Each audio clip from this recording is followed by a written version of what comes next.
हमारे साथ जुड़ने के लिए सब्सक्राइब करें भारत न्यूज मीडिया को और बेल आइकन प्रेस करें। धन्यवाद। नमस्कार दोस्तों, स्वागत है आपका भारत न्यूज मीडिया में।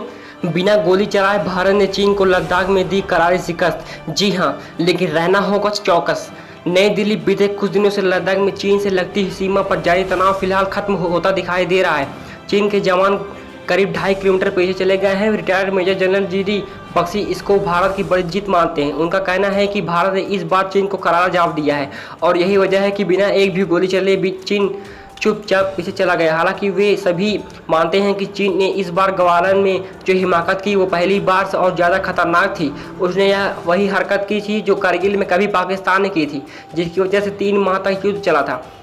भारत ने दी जबरदस्त टक्कर। जी हाँ, दैनिक से बात करते हुए मेजर जनरल बक्सी ने कहा कि भारत ने इस बार चीन को जबरदस्त टक्कर दी है और जहां पर उन्होंने घुसपैठ की थी वहां पर उसी संख्या में जवानों को भेजा। इसका नतीजा ये हुआ कि चीन को पीछे हटना पड़ा। उन्होंने कहा कि चीन ने पहले कभी ये नहीं सोचा था कि भारत इस तरह से कार्रवाई को अंजाम दे सकता है, लेकिन इस बार भारत की सही रणनीति ने उसको पीछे हटने पर मजबूर कर दिया। इसके अलावा भारत की एक बड़ी जीत ये भी हुई कि चीन ने माना कि वह भारतीय सीमा के अंदर इतने किमी तक दाखिल हुआ था। राजनीति और सामरिक दृष्टि से इसके बेहद अहम माने हैं। बक्सी का कहना था कि लद्दाख से लगती सीमा पर दरअसल लाइन ऑफ एक्चुअल कंट्रोल है।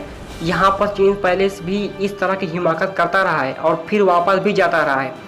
बीते कई वर्षों के दौरान भारत ने इस सीमा विवाद को सुलझाने की कोशिश की है, लेकिन चीन इसको बनाए रखना चाहता है। उसका मकसद है कि वह जब भी उसको अंतर्राष्ट्रीय मंच पर किसी मुद्दे पर कुछ दबाव झेलना पड़े तो वह भारत की सीमा से लगते इलाकों में विवाद पैदा कर दे, जिससे पूरी मीडिया का ध्यान उसे हटकर सीमा विवाद पर लग जाए। वे मानते हैं कि चीन की पहले से ही ये नीति रही है कि भारत ने कई बार चीन से सीमा विवाद सुलझाने के लिए नक्शों का आदान प्रदान करने की मांग की है, लेकिन चीन ने कभी भी इस पर कोई तवज्जो नहीं दी है। बक्सी का कहना है कि चीन इस विवाद को ज़्यादा तूल नहीं दे सकता क्योंकि उसका ध्यान पूर्वी क्षेत्र पर लगा है। दक्षिण चीन सागर और ताइवान के साथ लगातार विवाद बना हुआ है। वह नहीं चाहता है कि लद्दाख के विवाद को लंबा कर वो किसी भी तरह की मुसीबत में पड़ जाए। वही भारत ने इस बार जो कार्रवाई की उसके बारे में उसने पहले ही नहीं सोचा था। ये भारत की बड़ी जीत है।